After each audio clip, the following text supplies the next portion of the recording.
Buenos días, doctor Martínez, doctor, compañeros residentes. El día de hoy vamos a tratar el tema de microscopía especular, continuando con el curso de catarata.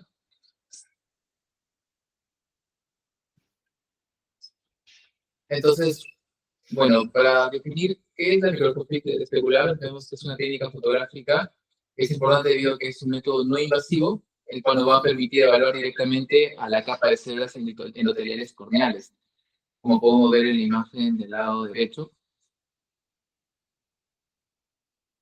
Esta técnica este estudio va a ser tanto diagnóstico, pronóstico, y también nos va a permitir realizar el seguimiento en diversos tipos de pacientes. Por ejemplo, al permitirnos evaluar la salud endotelial, se puede utilizar de manera preoperatoria antes de cirugía de alto riesgo, como puede ser cirugía de catarata, cirugía refractiva o en pacientes que van a someterse a trasplante de córnea, tanto para el donante como también para el paciente post-trasplantado en el seguimiento futuro.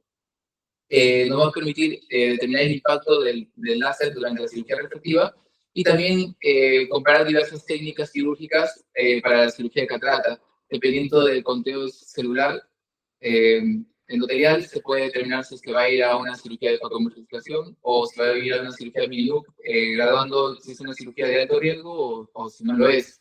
Entonces, ¿qué parámetros nos permite evaluar? Nos va a permitir evaluar el mosaico de células endoteliales corneales. Se va a evaluar la densidad celular mediante el conteo de células por milímetro cuadrado, el coeficiente de variación, que va a ser del 25 al 33% un valor normal, y el porcentaje de células hexagonales. Entonces, ¿a qué llamamos el coeficiente de variación? Debido al cambio que se puede dar tanto en el tamaño como en la forma de las células, y también el porcentaje de células hexagonales. Entonces, es importante determinar que estas células hexagonales tienen esta forma debido a que les va a permitir abarcar una mayor superficie para cumplir sus funciones principales, como puede ser la función de barrera o también la función del control hidrostático que va a tener sobre el estroma. Entonces, para hablar un poco de la historia respecto a este microscopio especular, tenemos que en el año 1950, hace aproximadamente 35 años, Bock estudió la morfología de las células endoteliales, pero utilizando solamente la lámpara de hendidura. Mientras que en el año 1968, David Maurice describió por primera vez a la microscopía especular, introduciéndonos en este mundo, y ya a partir de 1975 y 1976, ya Line y Bourne comenzaron a utilizar ya el microscopio especular para uso clínico, o también ya modificaron la estructura de este para tener amplificaciones de hasta 200.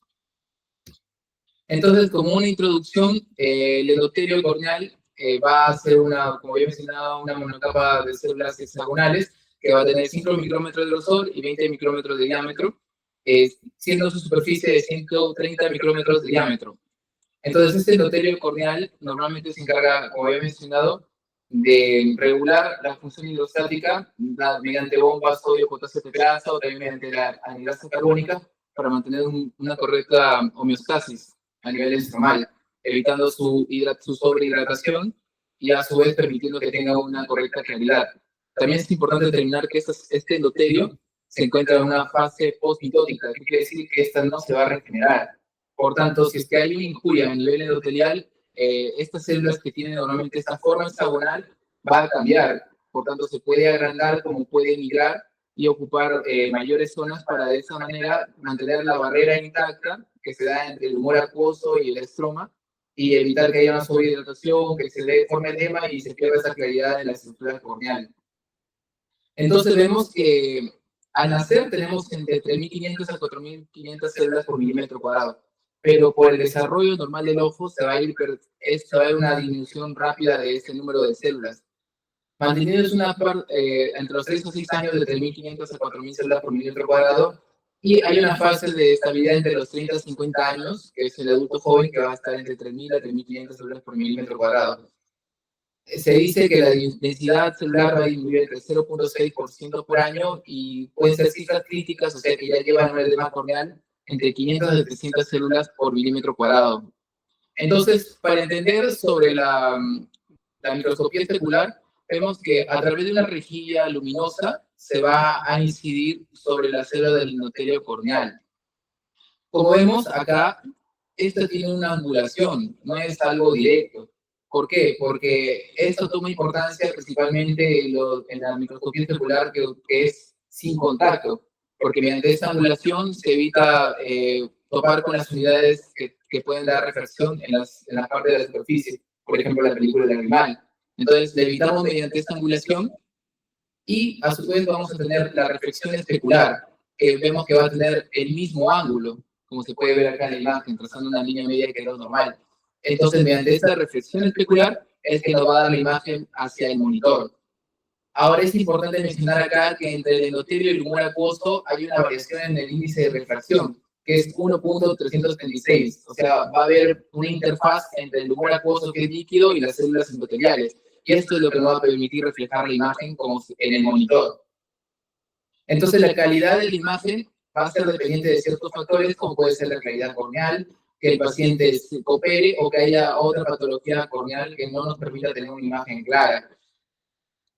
Entonces, como había mencionado antes, va a haber distintos tipos de microscopio especular y han ido cambiando a lo largo de los años. Antiguamente se utilizaba un microscopio especular de contacto, el cual mediante una lente de contacto se instalaba previamente proparacaína o algún anestésico tópico.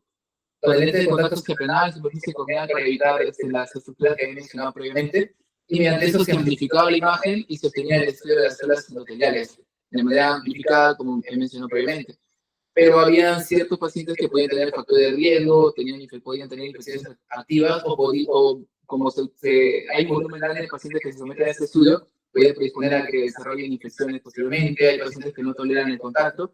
Se pasó al microscopio especular sin contacto, el cual, mediante la angulación que he mencionado, evita el contacto con esas estructuras y permite analizar la morfología de células endoteliales, que es el que tenemos acá en nuestro hospital. Hay otros microscopios especulares que ya no utilizan estos métodos y ya tienen un sistema más inteligente, porque este tipo sin contacto nosotros tenemos que hacer el conteo manual de células y a partir de eso sacar un promedio. En cambio, el otro ya directamente mediante un software lo calcula. Entonces, acá tenemos distintos microscopios especulares sin contacto, como puede ser el Tomei M3000, CEN 530, Atomus SW7000 o el CellCheck. Entonces, como he mencionado previamente, acá en la imagen de la derecha podemos ver una microscopía especular de un paciente de aproximadamente 45 años, que por ejemplo tiene los parámetros normales, nos permite determinar el grosor corneal central, el conteo celular, como he mencionado previamente, 661, por ejemplo, en este caso, un coeficiente de variación de 31, la hexagonalidad de 64, y también nos permite determinar la desviación estándar. Entonces, el endotelio coronar, como he mencionado, es una monocapa de células hexagonales que va a tener la disposición celular de 6 lados de las células y va a dar una forma geométrica poligonal.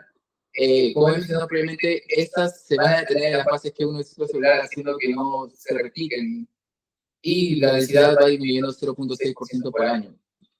Entonces, acá entran dos términos, dependiendo de la variabilidad y de la hexagonalidad, que es el polimeratismo y el pleomorfismo. El polimeratismo vemos que es un aumento de la variabilidad respecto al tamaño, y va a ser el índice más sensible de difusión del endotelio corneal. El pleomorfismo va a ser la variación respecto a la hexagonalidad de estas células, o sea, una variación en la forma, y va a dar un índice de progresión de la cicatrización de las heridas endoteliales. Dependiendo de estos índices, nos puede determinar también si un paciente va a tolerar o no la cirugía de catarata. Entonces, dependiendo del conteo celular, podemos ver si el paciente tiene 2000 o más células por milímetro cuadrado, va a ser un paciente, entre comillas, normal. Si tiene entre 1500 a 2000 células por milímetro cuadrado, hay bajo riesgo en la cirugía. Si tiene entre 1000 a 1500 células por milímetro cuadrado, va a ser un paciente en alto riesgo. Si tiene entre 600 y 1000 células por milímetro cuadrado, ya está en preedema, y si tiene menos de 600 células, va a tener ya edema corneal. Entonces, para determinar la densidad de células endoteliales, hay tres tipos de conteo manual, que es el método del marco fijo, el método del marco variable y el método central. Entonces, en cuanto al método de marco fijo, vemos acá que se establece un marco en un cuadrado, por ejemplo, se realiza el conteo, pero solamente de dos bordes de este cuadrado. Los otros bordes se dejan libre y se va contando en un área determinada. El otro es el método del marco variable, en el cual se establece un marco, se trazan los límites, no un cuadrado perfecto como se puede ver, y se contea 100 células, se da el conteo de 100 células contiguas, y solo incorporamos células que se puedan ver de manera completa. Mientras que el método central se determina en el área del centro nada más de la imagen, se codea las células en el área determinada. Entonces, dependiendo de esto, va a haber variabilidades entre observadores que puede darse de un 0.6, de un 0 a un 6% cuando son imágenes sensoriales de excelente calidad, mientras que puede ser de un 6 a 11% si son de una calidad regular. Ahora, con el pasar de los años, como he mencionado, se han desarrollado softwares que ya hacen que nosotros ya no realicemos el conteo manual, sino directamente nos dan los parámetros. Pero, por ejemplo, hay pacientes en los cuales los límites de las células endoteliales no se determinan claramente. Entonces, el software no nos va a permitir analizar de manera adecuada el conteo celular, como nos puede dar acá un valor de 2463 de manera errónea, con el software nada más. Haciéndole un conteo manual de las células, contando los núcleos y las formas completas, vemos que este paciente no tiene 2463, sino tiene 1543. Entonces, por ese lado, es importante no solamente tener un software, sino saber cómo se realiza el conteo de manera manual. Entonces, ¿qué indicaciones tiene el realizar la microscopía especular? Pueden ser en casos de endoteliopatía primarias como endoteliopatía secundarias. En endoteliopatía primarias, por ejemplo, tenemos a la córnea gutata, distrofia de Fuchs, una distrofia endotelial polimorfia posterior, un síndrome endotelial individuo corneal o una degeneración endotelial senil. Mientras que las endoteliopatía secundarias que pueden ser postquirúrgicas o secundarias a otra causa que no sea propiamente del ojito, tenemos a los cambios endoteliales posteriores a una cirugía, que se da por lentes de contacto, inducida por pseudofoliación, después de un caso de inflamación ocular, después de una lesión con forceps, por distrofia corneal o inducida por fármacos. Entonces, ¿qué contraindicaciones podría tener el uso de la microscopía especular? Por ejemplo, un paciente que no opera, un paciente que tenga edema corneal no nos permita realizar el estudio de manera adecuada, un paciente incapaz de fijar, que tenga nistagmos o tosis severa. En contraindicaciones absolutas, que haya una posificación corneal severa, infecciones oculares activas o un trauma ocular agudo. Por ejemplo, esto sería sobre todo en pacientes que se vayan a someter a una microscopía especular pero de contacto. Y relativas, al igual en un microscopio de contacto, que un paciente tiene una cama anterior poco profunda, que tenga fotofobia severa por la iluminación que se da al realizar el examen, en pacientes pediátricos poco colaboradores o en caso de distrofias corneales avanzadas que no sea de utilidad del estudio. Entonces, complicaciones que podría dar la microscopía especular en realidad son pocas. Si es un microscopio especular de contacto, puede dar abrasión corneal o una infección. Si es una microscopía especular sin contacto, puede ser el malestar o fotofobia generada por la luz, o también puede generar fatiga ocular. También hay complicaciones generales, como puede ser una reacción alérgica en los pacientes que van a ser sometidos al estudio de contacto al colocarle la proparacaína. Puede generar un reflejo de lagrimeo, parpadeo o una angustia psicológica previa al procedimiento por lo que demore en tomar el estudio. Entonces, también para hablar un poco sobre cómo se realiza el examen, por ejemplo, al paciente se le explica qué va a consistir, hacia dónde tiene que dirigir la mirada, y sobre todo se sugiere que el paciente parpadee varias veces antes de realizar el examen. También podríamos ayudarnos utilizando lágrimas como hiprovenosa o alcohol poliglínico, cosa de cáncer. Y no se sugiere utilizar proparacaína de manera rutinaria porque la proparacaína también puede generar cierta inestabilidad de células corneales y nos puede dar una alteración en el resultado final de la microscopía especular. Entonces, para hablar de algunos ejemplos sobre las alteraciones en los desórdenes endoteliales, por ejemplo, tenemos a la córnea gutata, como se puede ver acá en la imagen, que van a ser excrescencia o gutas, que son depósitos de colágeno en la membrana de DSM, y la endoteliopatía corneal primaria más común. Se puede considerar como una parte del proceso normal de envejecimiento y van a estar presentes en la córnea central y van a tener un efecto mínimo o nulo sobre la agudeza visual. Puede dar visión borrosa al despertar o nulosidad. Hasta el 70% de la población mayor de 40 años puede tener unas cuantas gotas corneales y se van a observar como áreas oscuras que van a asemejar un agujero en el mosaico corneal. Entonces, dependiendo de las etapas de desarrollo, podemos clasificarlas. Por ejemplo, una etapa 1, una estructura nodular pequeña y oscura en el centro de las células endoteliales. Una etapa 2, los nodos van a ser del mismo tamaño que las células endoteliales. Una etapa 3, en la que se van observando múltiples gutas que van a ser muy grandes y van a tener nódulos. La etapa 4, cuando ya se van uniendo y las células endoteliales intermedias van a aparecer normales. Y la etapa 5, hay una coalescencia continua de gutas, el mosaico endotelial se va haciendo más difícil de visualizar. Entonces, por tanto, la córnea gutata puede ser confluente o no confluente dependiendo de las características que acabo de mencionar. Como por ejemplo en la siguiente imagen podemos ver un paciente aparentemente sano, que en el cual se le realiza la microscopía especular y se encuentran unas cuantas gotas, pero que no son confluentes, no hay alteración en la agudeza visual, y el conteo celular, como vemos, está en 2322, no está alterado. Acá ya se ven pacientes que, por ejemplo, en la imagen C, se ve ya gotas que son más grandes y ya son confluentes, y en la microscopía especular ya se puede ver un poco más, y en la imagen E y F ya se ve totalmente, en la microscopía especular se ve opacada totalmente, porque está lleno de gotas, y ya el conteo celular se ve alterado. Entonces, hay otros casos como pueden ser, por ejemplo, las pseudobutas. Las pseudobutas pueden ser secundarias a inflamaciones endoteliales, como por ejemplo el caso de uveitis, en el cual estos se van a tener depósitos en la membrana del DSM y se van a ver como áreas oscuras. También puede generar edema en las células endoteliales, pero que puedan ser transitorias y pueden desaparecer al revertir el edema. Entonces, va a ser importante correlacionarlo clínicamente y no dejarlo llevar solamente por la microscopía especular en estos casos.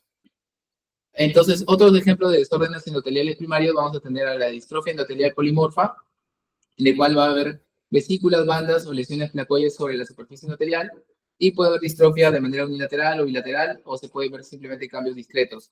En la distrofia endotelial hereditaria congénita va a haber un grado importante de neblina estromal, que no nos va a permitir realizar de manera adecuada el estudio, y también hay un síndrome endotelial iridocorneal que va a tener distintas variedades, como puede ser el síndrome de Chandler, que es un síndrome en el cual va a haber pocos cambios en el iris, pero sobre todo va a haber edema estromal, atrofia progresiva del iris o un síndrome de Cogan-Rees, como podemos ver en la imagen que se caracteriza porque va a haber nodularidad a nivel del iris. También va a haber redondeo de los bordes celulares, aumento intracelular de áreas oscuras y patrón de inversión en la luz oscura. Por ejemplo, acá en esta imagen podemos ver este síndrome iridocorneal endotelial. La inversión, como había mencionado previamente, o sea, acá no se ven las células claras y los bordes oscuros, sino acá se ven las células oscuras y los bordes claros. En estas dos imágenes que podemos ver de este síndrome iridocorneal. Entonces, acá en esta otra imagen tenemos a la distrofia polimorfa posterior, en el cual se va a ver unas cuantas bandas claras en el estudio de la microscopía. Entonces, es importante comparar los dos ojos. Por ejemplo, este ojito, que es el ojo derecho, va a tener estas bandas y se va a ver una disminución de conteo de células endoteliales de 1176 a comparación del ojo sano, en el cual se ve 2641. Entonces, otro caso de desórdenes endoteliales secundarios puede ser los cambios endoteliales que van a darse después de un procedimiento quirúrgico, como por ejemplo una cirugía de catarata, en el cual podría ser normal perder en un 6 a 10% del conteo de células endoteliales, debido a que ya cada vez se va a mejorar la técnica de preservación endotelial. Puede haber injuria por forceps, cambios secundarios de pseudoflexión, secundaria lente de contacto, por ejemplo, estos pacientes como se coloca un lente delante del epitelio, esto puede generar presión, puede generar hipoxia, alteración en el metabolismo de las células endoteliales, lo cual puede desencadenar un edema, una pérdida del conteo. Entonces, por eso es importante también que se le realice el seguimiento a los pacientes que usan lente de contacto. Ahora, por ejemplo, un paciente que usa lente de contacto, que va a someterse a una microscopía especular, ¿le tomamos ese mismo día o no? Se sugiere de que 48 horas antes se retire los lentes de contacto y se pueda realizar la microscopía especular. Puede estar asociado a enfermedades sistémicas como por ejemplo diabetes o una insuficiencia renal o alteraciones endoteliales en el caso de uveitis. Entonces acá, por ejemplo, podemos ver una imagen de un paciente que ha sido sometido a una QPP, en el cual se ve que hay una disminución en el conteo de células endoteliales en el ojo operado, en comparando con el ojo, entre comillas, sano. Acá vemos un paciente que ha tenido una endotelitis crónica con edema estromal, en el cual, comparando con el ojo sano, vemos también igual una disminución en el conteo celular. Y acá otro paciente que ha sido, durante la cirugía, ha tenido una lesión por forceps. Esto ha llevado también, comparando el ojo operado con otro ojito, una disminución del conteo celular hasta 708 frente a 2574. Entonces, se hizo una pequeña estadística en el Hospital Sabogal respecto al conteo de células endoteliales de los pacientes operados por el doctor Martínez. El año pasado se pudo rescatar el conteo celular de 955 pacientes operados, de los cuales vemos que en menos de 1000 pacientes, o sea, menor a 1000 de conteo de células endoteliales, se encontraron 10 pacientes, que fue el 1%. De 1001 a 1500 en conteo de células endoteliales tuvimos 149 pacientes, o sea, el 15%. De 1501 a 2000 pacientes, de 1501 a 2000 de conteo de células endoteliales tuvimos 333 pacientes, o sea, el 35%. De 2001 a 2500 pacientes que tuvieron de conteo de células endoteliales, tuvimos 320 pacientes, o sea, 34%. De 2501 a 3000 tuvimos 122 pacientes, que fue un 13%, y mayor a 3000 de conteo hubieron 19 pacientes, o sea, un 2%. Viendo que, o sea, nuestra media de pacientes van a tener entre 1500 o 1500 de celdas de conteo de células inmateriales. Y eso sería todo.